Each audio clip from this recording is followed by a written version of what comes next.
I'm the operations expert among the co-authors. My specialty is getting traction. I created this diagram to explain financials to my employees. It keeps making money from becoming unnecessarily complexificated. Yep, I said complexificated. You know what I mean. It blends your income statement with the flows of money during the period. Those are the arrows. With your balance sheet, which are the pools of accumulated money, I show liabilities as offsets to assets using lighter shades of color in those pools. In this example, the only assets that are owned outright are the pool of cash here and about a third of the inventory. All the rest are financed with funds borrowed from others, either suppliers or banks, etc. Study it later if you're interested. Here are the stages of financial health suggested by my brilliant friend Ravi Galani in India. Levels 1 and 2, that's these two, are losing money, both of them. What differentiates them is their active constraint. Level 1 has a cash constraint. That means they can't produce enough money to get raw materials. The rest of this chart is for orders constrained companies. In other words, if you just had more orders, you'd make more money. I'll show another slide for companies constrained by their internal operations. At level 3, you make profits most months, but they're not predictable. And by the way, almost all companies in the world are at level 3. By level 4, profits are consistently rising. Most companies can't stay here. Throughput economics aims to fix that. Level 5 not only has consistently rising profits, but also return on investment and return on capital employed are all three rising month after month. Level 6 is the same as level 5, but with the addition of producing more and more cash every month. So it's not requiring investment anymore for the company to grow. For each level, there is one prime metric and just 3 to 4 secondary ones. Let me give you a non-business example of how it works. You're driving to an appointment with a customer, but you were slowed down by an accident.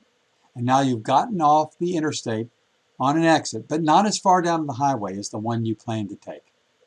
Now you've got to drive on the surface streets, and time has become your constraint.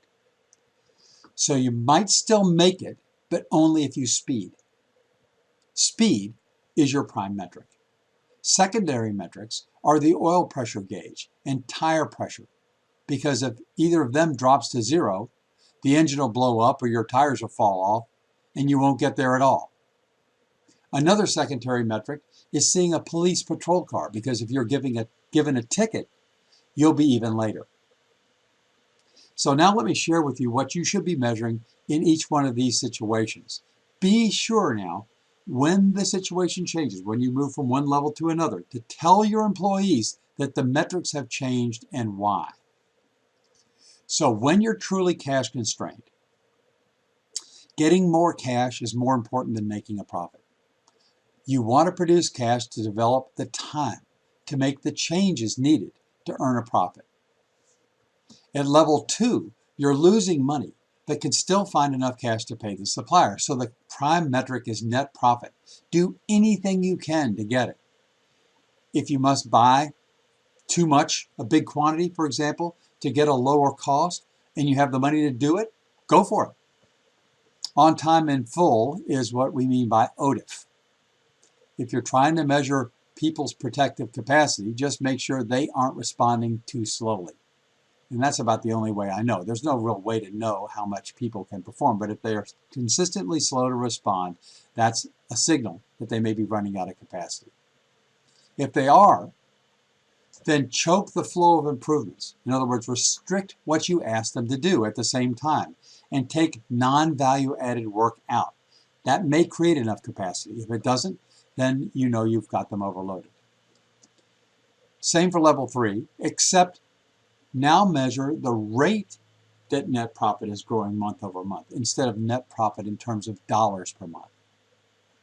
At level 4, you have steadily increasing profits, so operating expense is under control for the first time. Profits become a matter of how much throughput is coming in each month.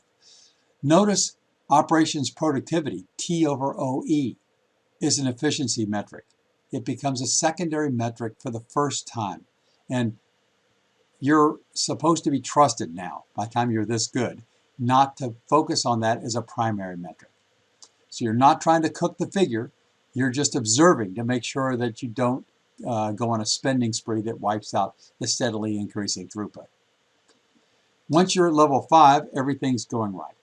So we can trust you not to abuse capital productivity, T over I. I means investment, so the throughput coming in per investment. And it's an efficiency prime metric. The idea is that you'll grow throughput at will in any number of directions. You might as well choose directions that don't cause too much cash to be pulled into investment.